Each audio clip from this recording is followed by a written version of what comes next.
Chapter 21. The Wave of the Dark Sea. English had swapped her usual black gown for a white one. Similarly, she had changed her scarlet blindfold for a length of pale cloth. I had rarely seen her wear any jewelry, but today she had chosen a pearl necklace alongside her phonic collar. One of her long ears was pierced with many golden studs. On her left hand she wore 3 diamond rings. It was the first time that I had seen her without her usually warm face, and although I could not see her eyes, she seemed altogether distant. Not uncaring, but not the same either. This blank quality is a noted phenomenon among telepathic races. Often derisively known as dropping character, it is when the telepath no longer cares to put on the act as their ideal selves. Or more frequently, when they are forced to wear the phonic collar. I find this is an unfair characterization. We all wear these same masks, even though most of us lack the ability to make those masks compelling. And speaking as a child raised by the Mansa, it is a good thing that I was taught in wearing 1,000 masks. Had I remained the vicious child of the insects, I would have died long ago. I think it is good, this desire to present yourself as better than you are, because if you truly believe in it, then you do become better than you actually are. But at the same time, speaking as the child who stood at that airlock door, you can never know a person if you don't understand them at their less than noble moments. English was off to murder Oberyn, throwing away everything Aemon had sacrificed to get this far. But as I reflect back, that wasn't what stuck with me. Standing at the entrance of the airlock, English turned to me for goodbye.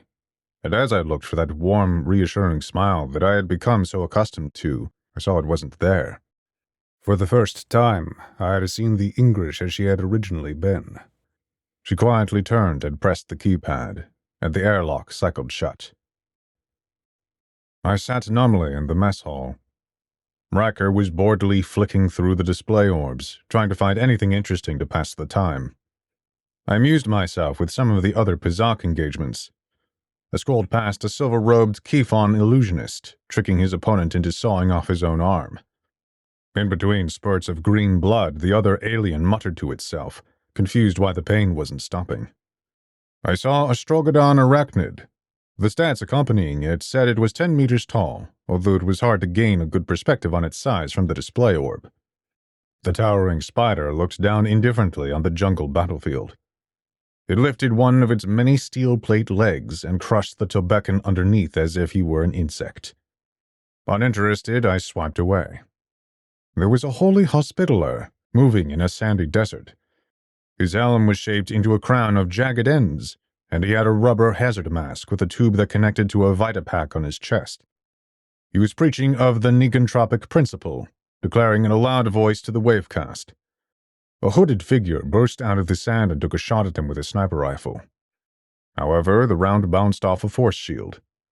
The knight didn't even flinch, continuing to preach his faith as the gunfire uselessly rained down upon him. My eyelids were heavy, and I laid down on the couch, watching the many-colored display orbs as they hovered in the air. The only game that mattered to me was the upcoming fight between General Chiron and Aemon. I was worried, yes.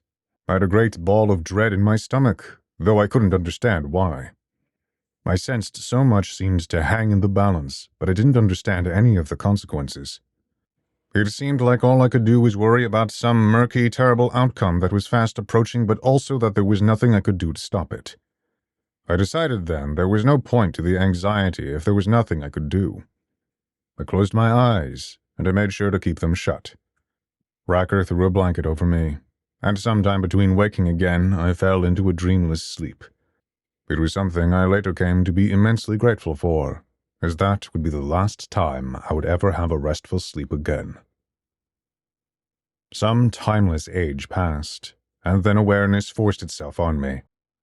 Drowsily, I tried to fight it, tried to stay in that place where there is no suffering, but the world and its realities came back to me. Riker was shaking my shoulder. I sat up, throwing off the blanket and blinking my weary eyes. My mouth was dry, and I turned again to the display orbs, wishing I could have changed what was on them. It started. Riker pointed to one orb off to the side. Rubbing my blurry eyes, I saw the image of the black carapace suit wandering a tomb world. Most of the time, that term is used colloquially, simply referring to a world where all intelligent life happens to be wiped out due to one catastrophe or another. But this place was something else. It was littered with hundreds of monoliths, human gravestones. I am told in antiquity such objects were used to denote reverence, sacred monuments with the names of the dead written on that enduring substance. But seeing such a place here, knowing what monoliths now meant to the galaxy, and particularly humanity, it was the cruelest insult. Even now I can hardly stomach my disgust with such a gesture. The thing that used to be Amon-Ra looked on indifferently as he found his opponent. General Chiron stood a distance away on a hill of wet grass and stone. Both carried zero swords. Neither reached for them. My tiredness vanished as my eyes were completely affixed to the display orb, even while Riker scanned the news channels for word of Oberyn. I watched the two veterans of that most hateful of wars as they remained motionless in the sighing wind. Maybe I was hoping for some indication that Chiron had listened. Maybe some sign of humanity from Amon. Honestly, I didn't know how that would even be possible anymore underneath the carapace suit. I held my breath, feeling as though time had stopped, as it does in those holy moments. Amon reached for his zero sword, and he held it out, and then the display orb went black. I blinked, shaking my head in confusion. I saw that all the other display orbs had gone out as well, black bubbles which hung in the air, denying us any information. Riker practically jumped upward, running to the holotable and checking it for faults. And after several minutes of tinkering, he confusedly tapped a comm and called Kybet. I admit, this was one of the few times I have ever allowed myself to be bitter towards Ingrish, for not being there for me. Through Riker's speech, I could make out the basic words, but everything technical was completely lost on me. And growing in panic, I tugged on one of Riker's feathers and pointed to the display orbs, desperately trying to get him to explain what was wrong. He tried a number of complex words before finding something that finally reached me. Gone. It's all gone. Before I could ask him any further, I felt the ship shake underneath my feet just before the inertial dampeners kicked on.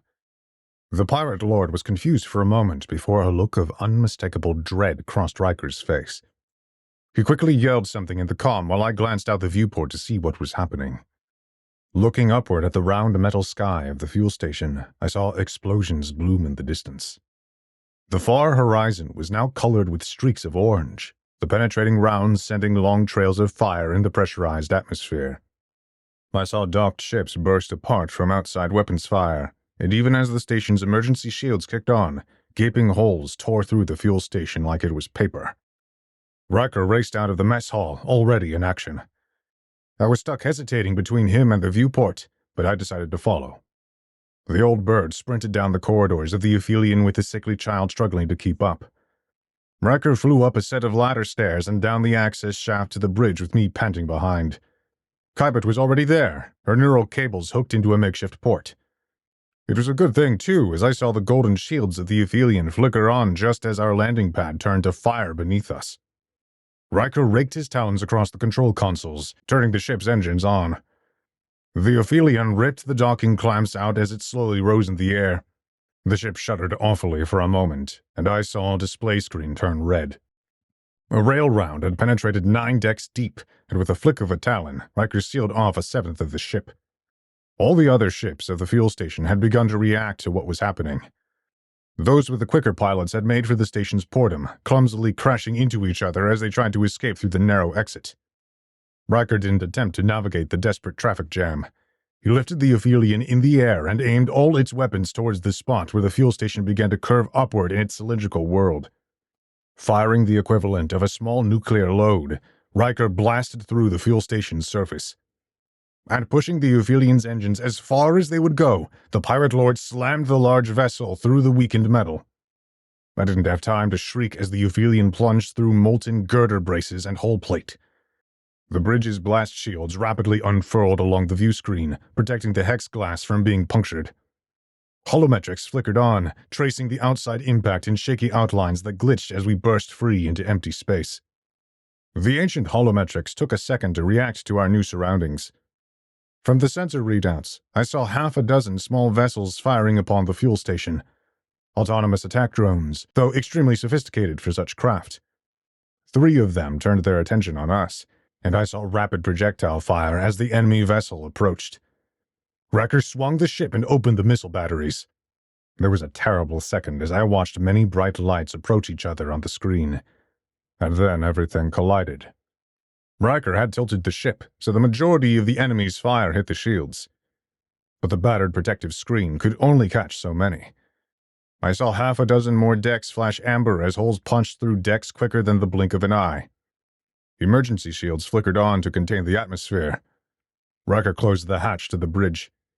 The iris door slammed behind us, separating the bridge compartment from the rest of the ship. But even as the Evasion took a beating, the smart missiles evaded the point defense of the small ships and 2 found their targets. On the holometrics, I saw the vessels rupture and bloom in light before fading away.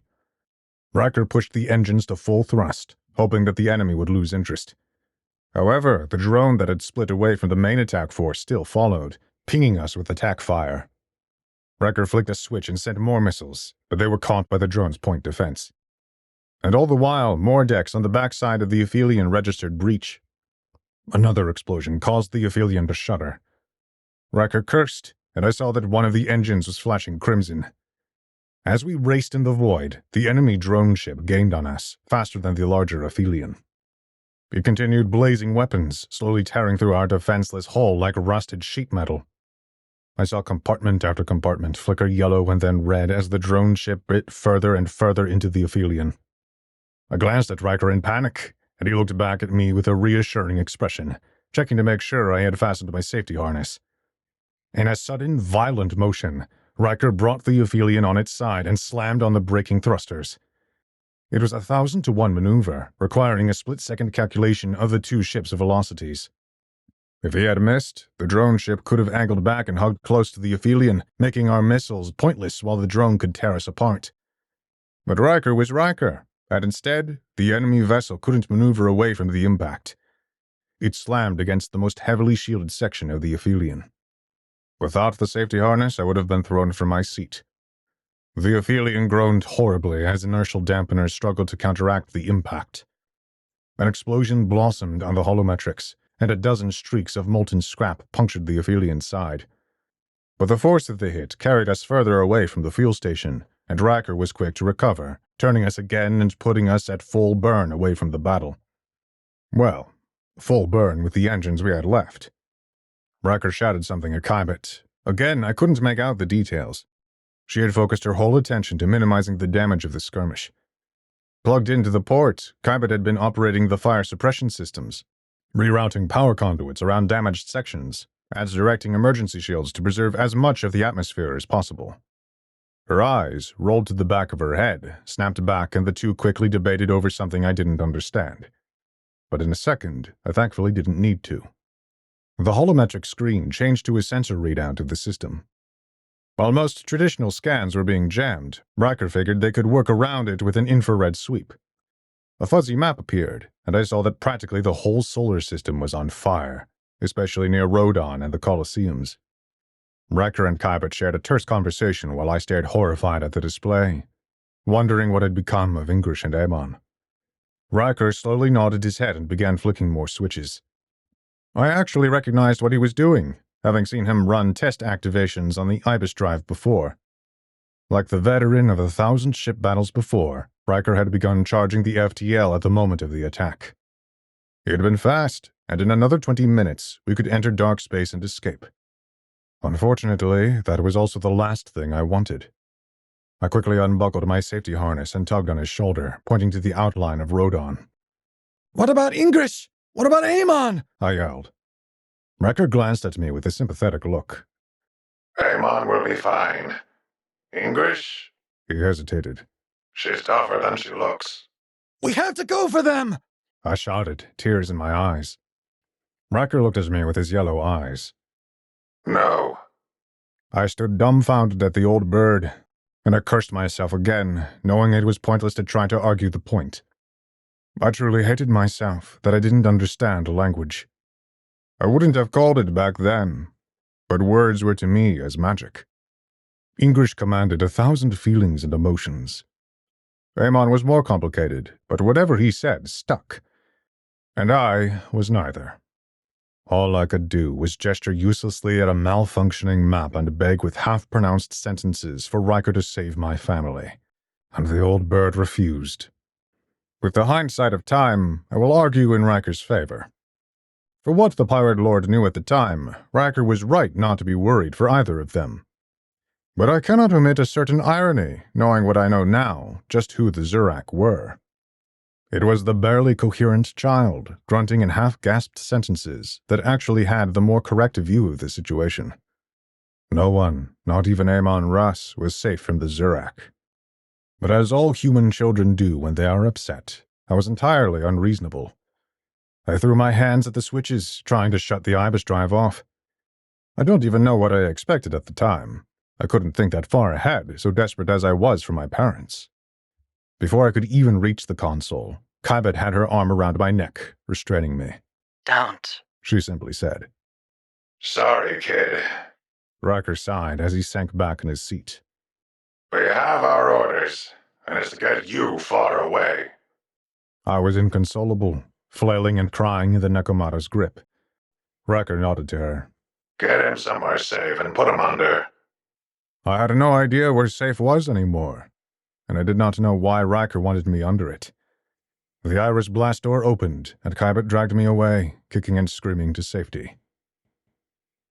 As Kybet dragged me down the corridors to the center of the Evasion, I eventually calmed.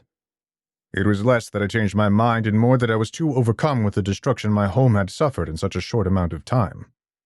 The wall panels were peppered with holes greater than the size of my fist. The scorched remains of explosions and fires were everywhere. There were places where circuitry and conduit cabling had blown out, leaving tattered fragments across the blackened floor. The Evasion always had been disorganized, but now it looked wrecked.